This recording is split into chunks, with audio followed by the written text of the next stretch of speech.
You eat but don't help. That's what my daughter said, loud enough for the whole kitchen to feel it.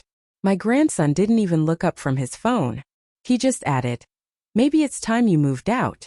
I didn't drop the dish towel in my hands. I didn't say a word. I folded it neatly, laid it on the counter, and stepped outside into the cold afternoon. Not slamming the door was the most controlled act of my entire life. The wind caught the screen door, let it slap shut behind me. I stood on the porch for a full minute. My knees ached. The joints in my fingers throbbed. But none of it hurt as much as the silence that followed me out. No footsteps behind me. No one called my name. This wasn't a fight. It was a verdict. Inside, I'd scrubbed their dishes, made their dinners, folded their laundry, and rocked their babies through teething and tantrums. I paid for half that roof. But today, my presence had turned from comfort to clutter. I was no longer the woman who helped them build that house. I was just another mouth they regretted feeding. She used to help. Now she just sits. She's not dead, but we already live like she is. Those aren't things they said aloud. But I heard them anyway. There's a sound children make when they outgrow you. It's not words, it's absence. It's when they stop knocking on your door and start locking theirs. I walked down the porch steps slow. The front yard was bare except for a plastic toy truck half sunk in the dirt, and the sagging swing I bought when Henry was born. My hip winced as I reached the sidewalk, but I didn't stop.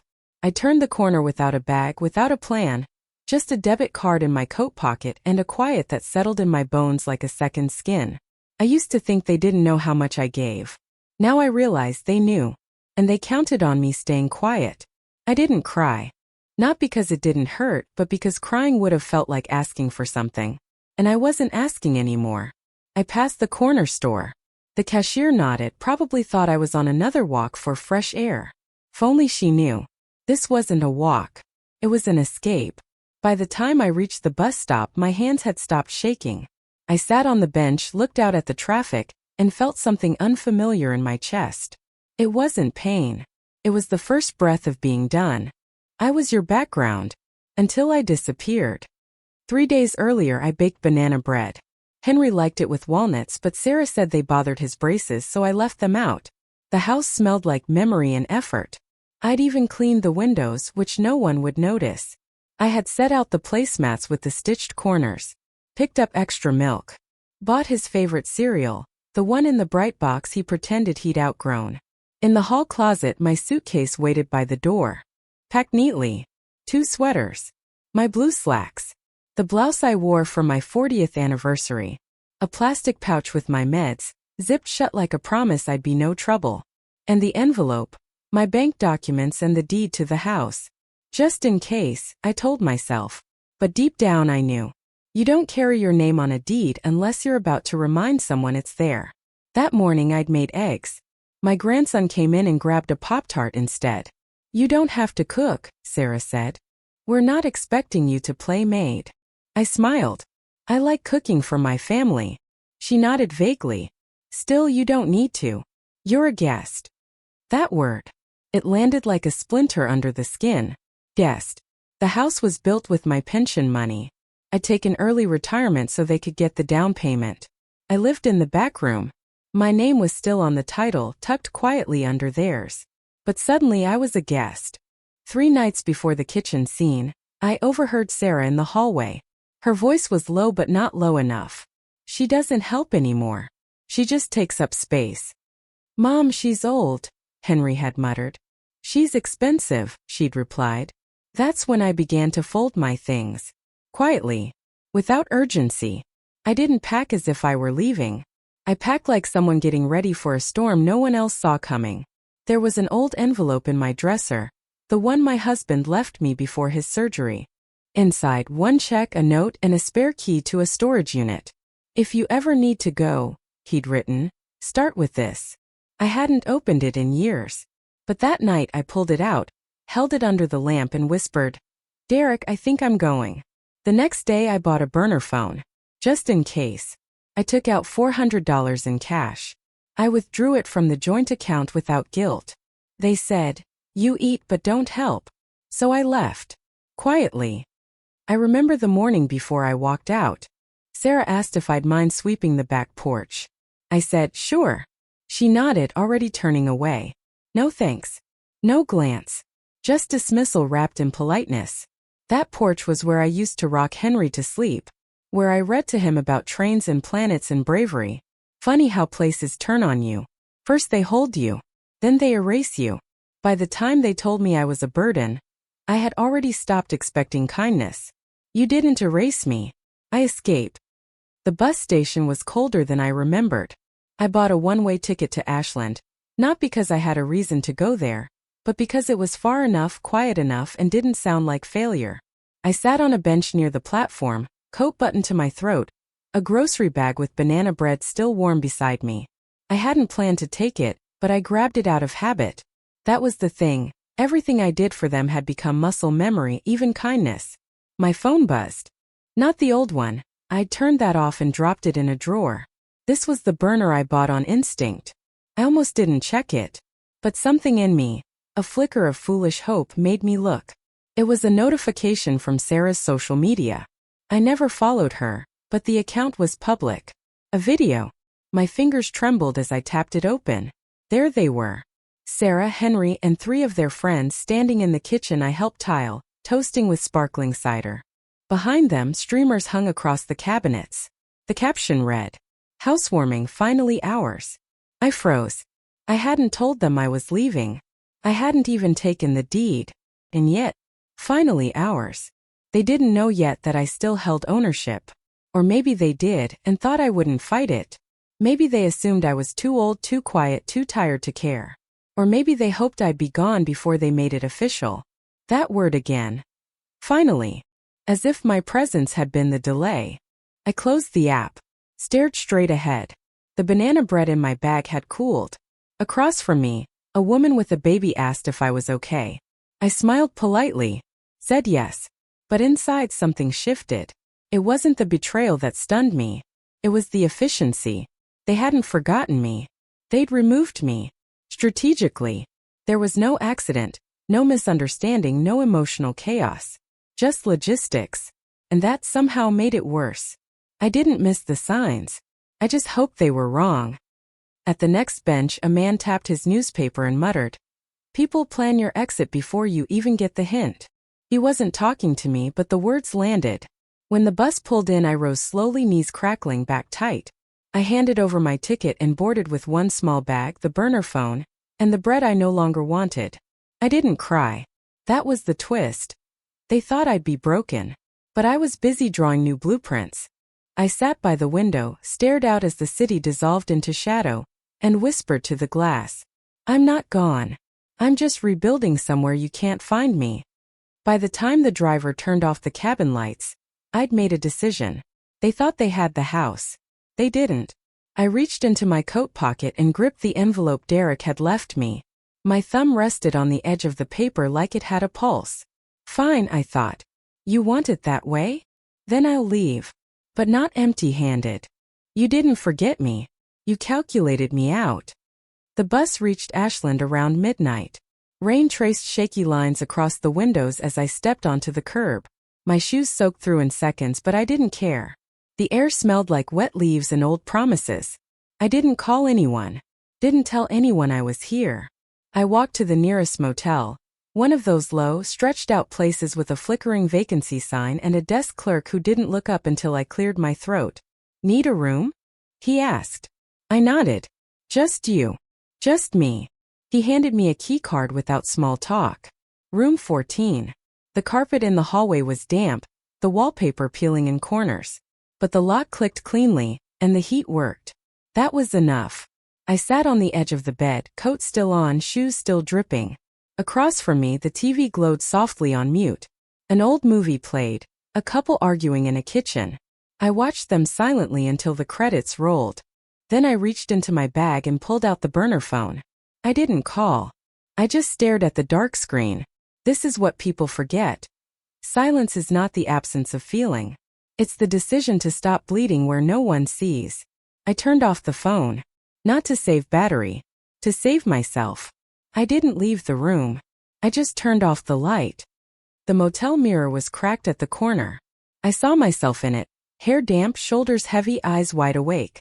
I looked like a woman who had nothing to lose. And that gave me more power than they'd ever seen. In the morning, I walked to the local diner. Rain still tapped softly on the windows. The waitress, about my age, gave me a long look before asking what I'd like. "Just coffee," I said. "And something warm." She came back with oatmeal and a slice of toast. "You from here?" she asked. "Long time ago." She nodded slowly. "Then you know this town has a way of holding on to you." I smiled, but not with my mouth. After breakfast, I pulled out the envelope from Derek. Storage unit number 117. A key taped to the inside flap. A note. "If they ever forget who you are, don't." The storage facility was 2 miles from the diner. I walked. Inside the unit. One metal cabinet, one box labeled legal, one suitcase with my name in faded Sharpie. I opened the box first. The deed to the house. Still mine. They'd never checked. Never thought I might have kept the original. I sat on the cold concrete and laughed. Not loud. Not bitter. Just the kind of laugh that comes when clarity tastes like iron. They threw me out of a house I owned.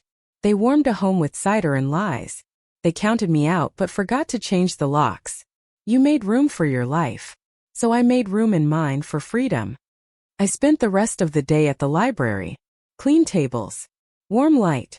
Quiet people who didn't ask questions. I searched local listings.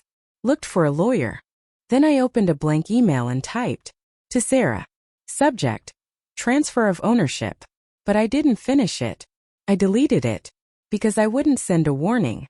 The next time she thought about me, it would be too late.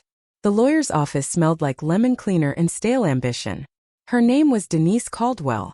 She had gray streaks in her hair, sharp eyes, and a voice that didn't ask if I was sure, only how fast I wanted it done. We sat across a desk littered with folders. I handed her the deed, the note, and my ID. She looked through the papers, then leaned back. "You want to sell it outright?" "Yes." "Anyone else on title?" "No. Just me." "You're aware they're living in it?" "I'm more than aware."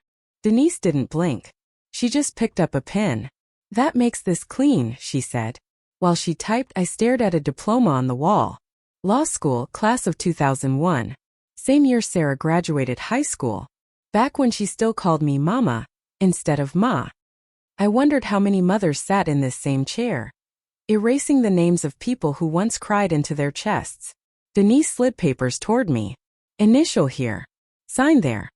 Her printer clicked like a slow drumbeat. It felt final. Surgical. Beautiful. When it was done, she asked, "Do you want to notify the current residents yourself?" "No. They'll find out fast." "I'm counting on it. You don't owe closure to people who locked the door behind you."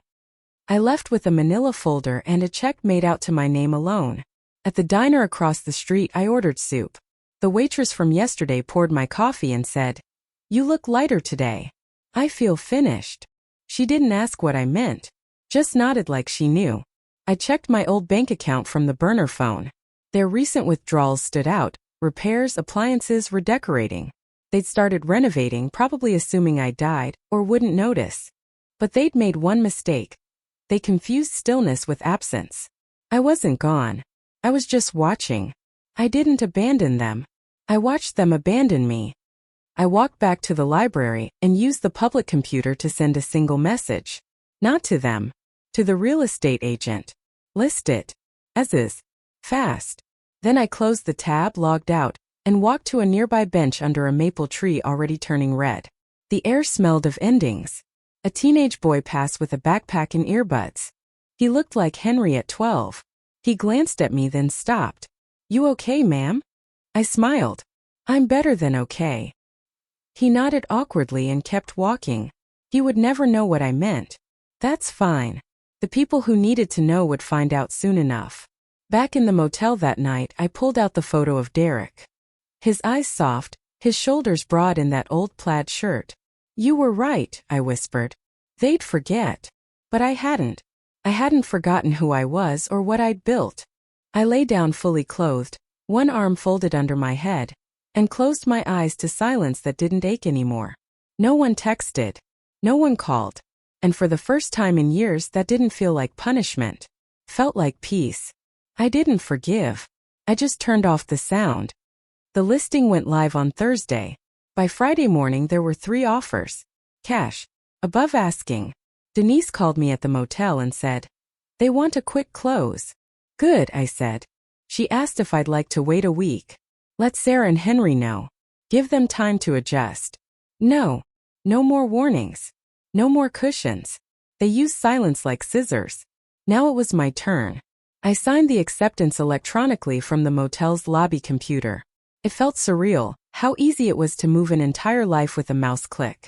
No shouting. No ceremony. Just a line of code, a legal stamp, and a door slamming from a distance. Afterward, I bought a bus ticket to a town I hadn't seen in 45 years. Bridgeport. I used to live there before Derek's first promotion moved us out of state. It wasn't nostalgia that pulled me back. It was neutrality. No memories sharp enough to cut. I packed what little I had. 2 sweaters, the folder with the sale papers, the burner phone, and Derek's note. Left the banana bread on the nightstand with a scribbled thank you for the cleaning staff. At the front desk, I turned in my key. The man behind the counter asked if I needed a cab. I told him no. "I walk from here." "You traveling far?" "Far enough to not be found." He laughed, not knowing I meant it. The bus left at 4:30. I sat near the back, coat folded in my lap, forehead against the window. The motel slipped away behind trees and gas stations. Then nothing but highway and light that didn't ask questions. That night I stayed in a smaller, cheaper place, Bridgeport Inn. No Wi-Fi. No pool. Just a bed, a TV with 3 channels, and a front desk woman who offered me a paper map instead of directions. "You moving here?" she asked. "For now." "Well," she said, "you've got kind eyes. You'll be fine." I didn't say anything. I wasn't here to charm anyone. I was here to disappear. The next morning I walked into town. Bought a prepaid SIM. A blank notebook. And a burner email. I wrote down everything, names, dates, sums. I wrote like someone untangling their own erasure. No one knew I was here.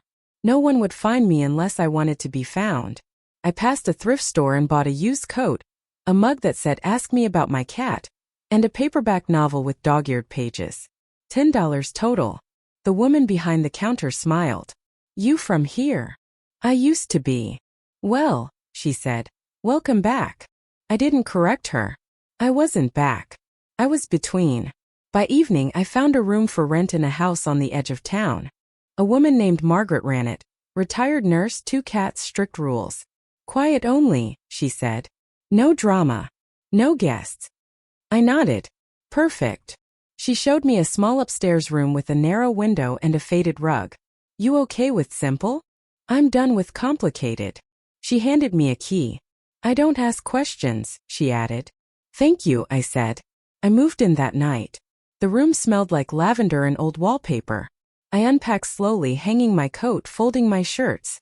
Lined up my pins. Flattened the edges of the manila folder. Then I turned off the lamp, lay back on the twin bed, and stared at the ceiling. I wasn't scared. I wasn't even angry. Just clean. I didn't warn them. I warned myself. Margaret didn't talk much, and I liked her for that. She worked mornings at the pharmacy downtown and spent afternoons tending to her begonias. We shared a kitchen but rarely crossed paths. Her cats, however, came to my door often, like they knew a silence they could trust. Every morning, I walked 2 blocks to the corner cafe Everett's. The coffee was weak, but the chairs were soft. It became my place. No one knew me there. And that made all the difference. One morning the barista, a girl with cropped hair and chipped black nail polish, tilted her head as she poured my refill. "You're not from here, are you?" "I used to be," I said. "Well," she said, "you don't look lost. You look like someone who finally chose herself." She said it offhand like a joke. But I carried those words for the rest of the day. They echoed in the quiet. They stayed even after the coffee cooled. That afternoon, I sat on a park bench across from the library. Leaves were turning. A little girl ran past, laughing. Her mother followed with a juice box and a tired smile.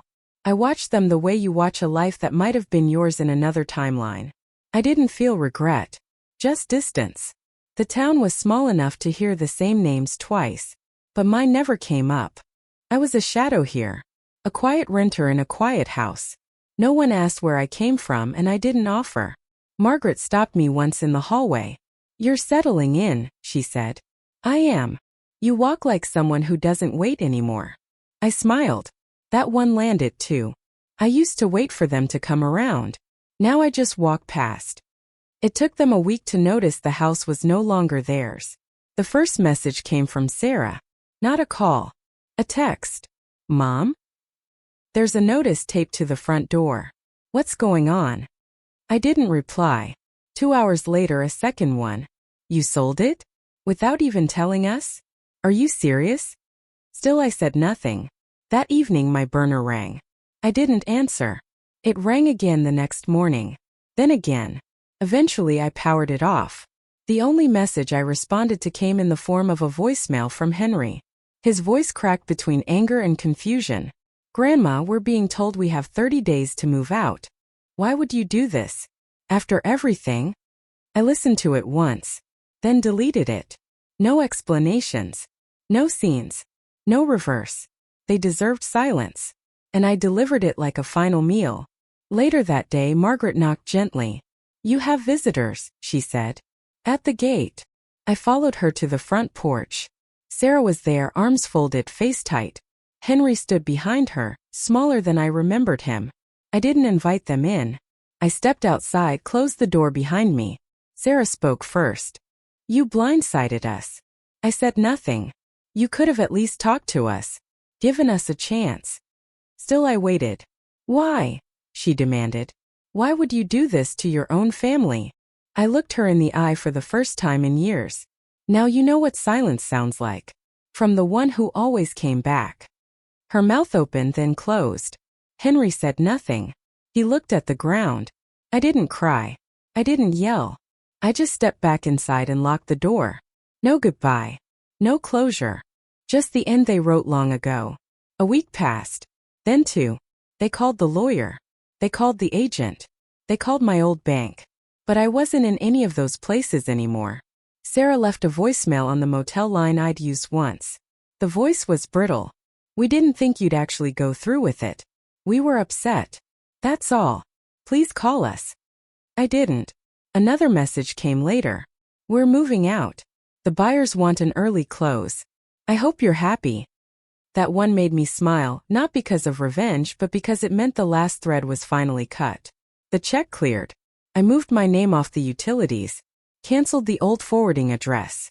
The house they tried to claim as their own was no longer even a shadow in my life. It wasn't just sold. It was behind me. I transferred part of the funds to a new account. Quiet. Private. Mine. The rest went into a trust, just like Derek once suggested in his note.